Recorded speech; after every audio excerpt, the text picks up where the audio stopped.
Welcome. In this video, we're going to work together to solve problem number 14 from our first day of quadratic application problems. The way this video is going to be structured is I'm going to give you hints along the way. I'm going to ask you to pause, go work on that hint, and then come back. If at any point you feel good to go, ignore the rest of the video and just continue solving the problem. Hint number one, go back and carefully read the information, maybe highlight or pull out key values or keywords, and then use this diagram plus your words to create sort of a simplified diagram for yourself, labeled with all important information and dimensions, and maybe any variables that you've added along the way. Pause me, do that, and then come on back. Welcome back. Here is what I did. First, I defined two variables to represent the length and the width of the sign itself, because it's a sign that we want to get the maximum area of. I also just simplified the diagram. Here's my triangle from the shop. I know the triangle has a base of 18 feet and then a height of 12 feet.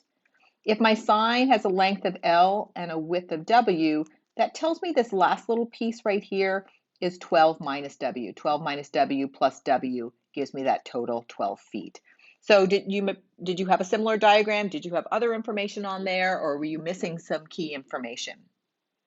Hint two, this hint came from the problem itself. It said use similar triangles to find the relationship between length and width.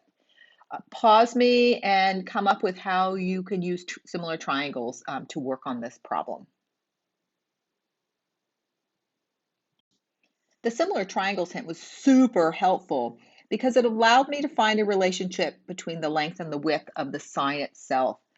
And my similar triangles was I have this small triangle right here is similar to the large triangle right there. And we know that's true. You'll learn this more in geometry because these lines are parallel.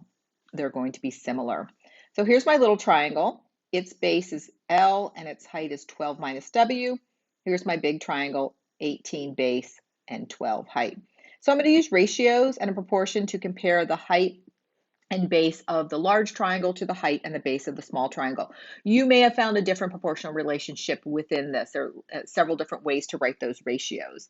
I wrote the initial ratio, simplified, started to solve by using the cross product, and isolated L. So this gives me a fabulous relationship between the length and the width of this, the sign itself. All right, hint number three. Your next step is we now have a lot of good information. We want to maximize area. So that means you need to write a function, an area function. And this area, we want it to be a function of, it can either be a function of width or a function of length. Since we've isolated L here in terms of W, let's make our area a function of W. So pause me, write a function where area is a function of width, and then sketch a parabola for this function. And we'll use that to help think about what the next part of the problem is. Here's my area function.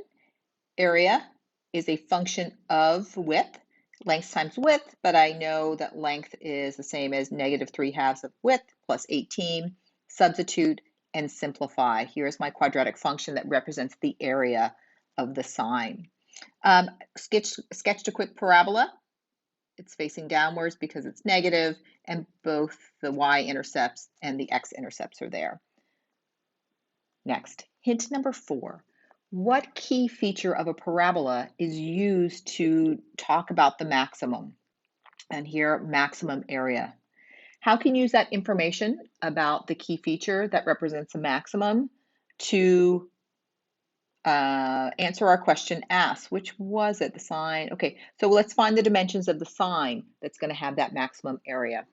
Pause me, do that, and then head on back.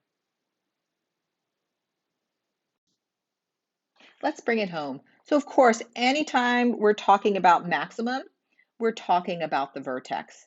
And since we're looking for dimensions of the sign with the maximum area, we don't care so much what the maximum area is. We really want to know the width that gives us the maximum area. So the width is going to be the x value of the vertex, which is 6 feet.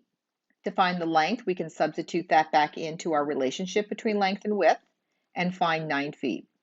So if our sign is 6 feet by 9 feet, that sign is going to be the maximum area possible. And for those that are curious, that maximum area is 54 feet squared. I hope solving this problem together was helpful for you. Maybe stop and reflect which of the hints was most helpful along the way. And is there a way that you can incorporate that one or more of these hints into your general problem solving practice?